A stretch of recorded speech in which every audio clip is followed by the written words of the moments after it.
Hi and welcome back to the channel, guys. I thought I'd share this with you today. Well, I had to share this with you guys because I just couldn't believe it myself. So those of you that watch the channel regularly know I buy and sell cars, and I'm often looking for them on the British car auction site. And I quite like a Nissan Note. My business, I specialise in cars sort of around about 10 years old, 10 to 8 years old. And I sell quite a lot of Nissan Notes, so if I see them about, I always have a little look and a bid on them. And as I was going through BCA today, I found this one, Nissan Note 1.6 Tecna 2010, but an automatic. And I get asked quite a lot for automatics at the moment, so I thought that's one for me to have a look at. It's a grade 5, which means the body won't be great. And it's got 94,000 miles, but when you're in this market, most of the cars have nearly 100,000 miles on by the time they're sort of 12 years old. Well, 12 years old now. 12 years old now, aren't they? They're not 10 years old. They're 12 years old. So yeah, they're normally a bit beat up, and they have the higher mileage. And you just got to live with the vehicles of that age. So, looking at the condition report, you don't get one for this because it is over 10 years old. They just give you a grading for it without giving you any detail on it. So we know that the bodywork's not going to be great on it. So with no detailed report from BCA's assessors, you have to judge it for yourself looking at the images. So we can do close-up images of the Nissan here, and I thought, well, we'll have a look at what the bodywork's like. As I said, it's a categorised as a 5, which is the lowest setting. Apologise for my slow internet speed. So you're expecting quite bad bodywork on a 5. So having a look at the pictures, I had a little look around the pictures, and yeah, a little bit of scuffing on the alloy there. Bumper doesn't seem to quite line up there, but down the rest of the side of the car, it seems pretty good. Look at it from the other side. Again, the bumper's not quite lining up there, and it's sitting a bit proud on the headlight there as well. So the panel gaps aren't great there. Looking down the side of the car, there might be a bit of scuffing on that rear arch there. Doesn't look outrageous though. For a 5, you'd expect to see quite a bit more on it. Again, I think possibly some scraping on the rear arch there. But overall, it wasn't looking bad. Again, looking down this side, no major damage. So, you know, no huge dents in the doors, no huge dents in the bumpers, no major scrapes. The alloy's actually looking pretty good next. So I thought, okay, interior, what's wrong with the interior? Well, that looks quite tight in the boot there. Back seats looked all right. Nothing marked up on that. Was there a mark on the seat there? Something going on there on the seat. But overall, not outrageous for the age of the vehicle. We've got to remember we are looking at an old car after all. So look at the dash. Nothing going on with any warning lights. You've got sat nav there. So I thought, well, grade 5 seems a little bit harsh. But anyway, we'll carry on having a little look, I thought. So you get down to the next section, and the first thing that grabbed me straight away is obviously we've got 94,000 miles there, but he's got 11 owners. It's had 11 owners. So automatics traditionally tend to stay with their owners for quite a long time. Even as a 2010 car, maybe 5 owners, 6 might have even been acceptable, but 11 owners, that's really high. And then you see it's a grade 5, as I said there. No report on its mechanical standing, so could be a rough runner. But then the next thing I noticed was it's in the UK CGR total loss auction, which I know means that these are cars that have previously been insurance write-offs. So not only has this car had 11 owners, it's been an insurance write-off. Now, those of you that watch the channel know that I haven't actually got a problem with that as a general rule.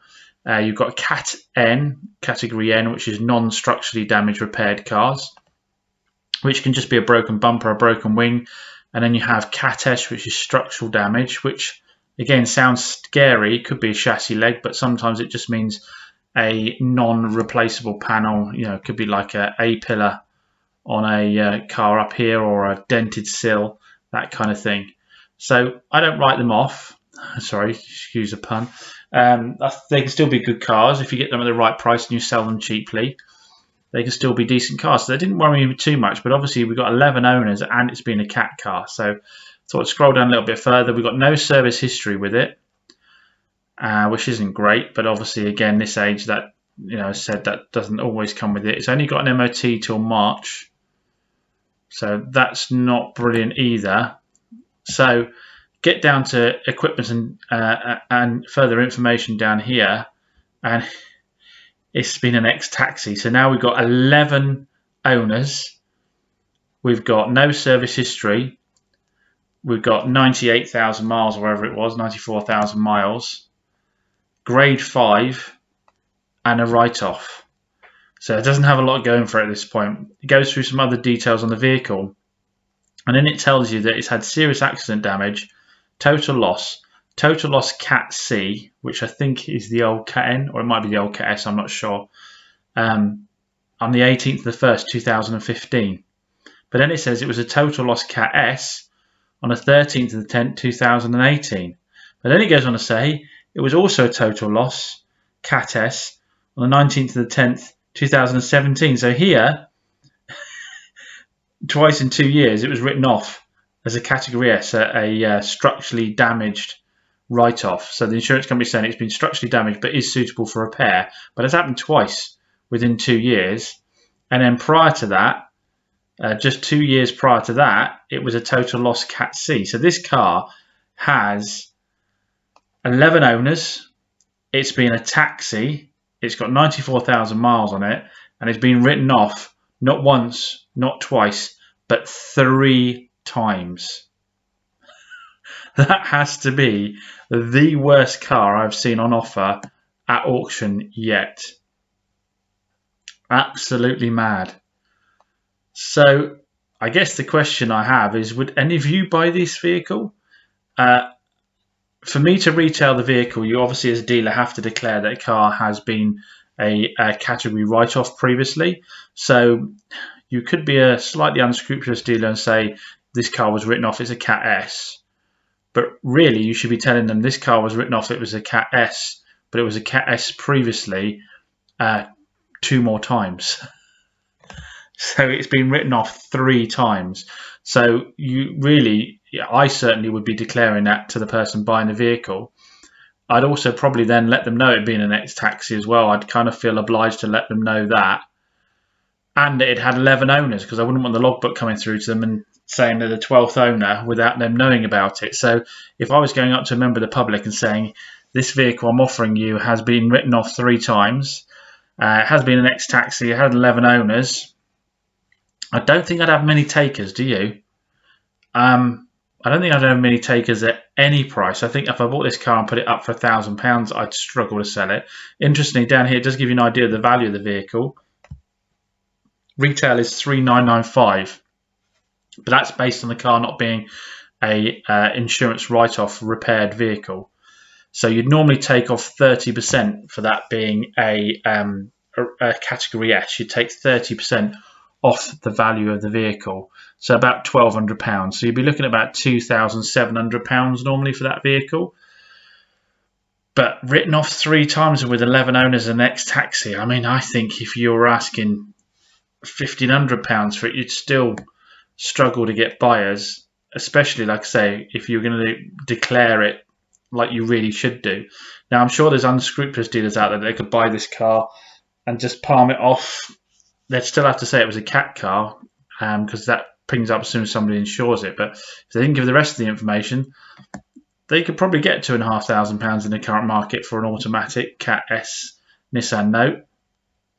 But it's certainly not one for me. I'd be interested, comment down below how many of you would still buy this vehicle at the right price, or how many of you would not buy it at any price.